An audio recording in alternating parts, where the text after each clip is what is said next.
So we're gonna trim a mango tree today. As you can see, I already trimmed this one. This one was looking like this. See how ridiculous this is? It's grown a little too much and it's going through the ground. You don't even have like maybe 3 to 4 feet clearance. You want to trim it so you should be at least able to walk around your tree. But this has gone crazy, so we're gonna trim all these branches. And the way you trim it is, if you cut it, don't trim it from here. Use one of these saw and trim it close to the main trunk, so that way those cuts, they can recover. Like the skin will grow on top of it and it will recover. But if you cut it like this, the skin won't cover this and it will leave those open and you can get the pests inside. So when you trim it down, you want to make sure you get closest to your main branch like this. And let's go over here. We're gonna trim this tree down just like I did the other ones. So what we're gonna do is, I should have trimmed this one when it was growing, but this has grown a lot. So what I'm gonna do is remove this. This is really weak, so remove that. Clear some of these things up. You see how these are really not healthy, so these can be removed. The branches, they're going up and healthy. You don't want to remove it. The branches, those are really weak like this and coming down to the ground. You want to cut those. So let's start. As you can see, I trimmed that branch from here. You want to be close as possible when you trim it. See, don't trim it like this, because your branch, those will never recover. So you want to make sure you use the good saw and avoid doing this thing. So this one's really useless. I'm gonna trim it from here and let's go. As you can see how clean those cuts are, the skin's gonna grow and it's gonna heal perfectly.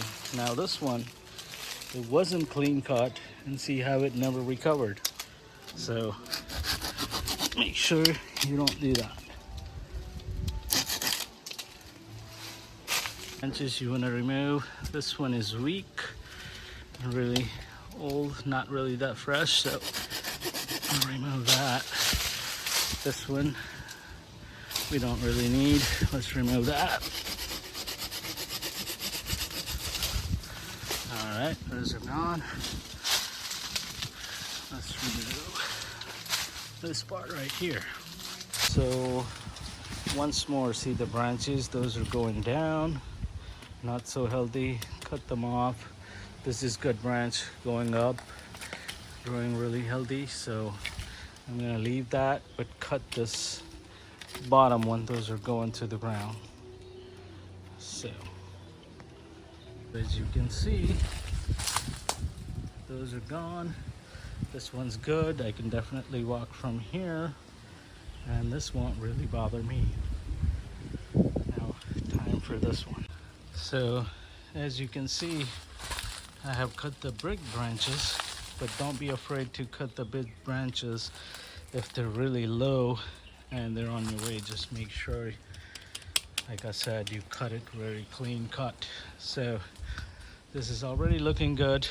A couple more branches to go and we should be good to go. Let's see.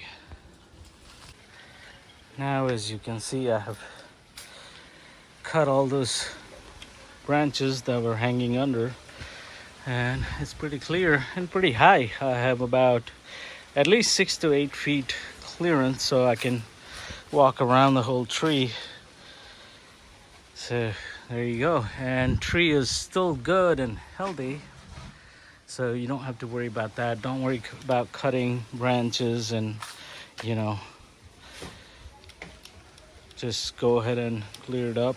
Don't worry about cutting a few flowers or mango or whatnot. Just make things clear up. This is looking nice. I think I'm gonna cut one of these branches hanging really low. And I think that's it. We're done. So this is how you trim mango tree. Now this is the final outcome of trimming the mango tree. As you can see, all those branches are down. Very nice space to walk around. Same thing with this one. And the other one. Also this one. Perfect space on the bottom. As you can see, it's been more than a month and the skin has started to grow from the corners. Because it's a clean cut, all the skin will grow throughout, maybe depend on the size, maybe a year or two. It will cover the whole thing. And there you go. Thing with this cut, you see that new skin growth right here? It's gonna start developing and cover the whole cut.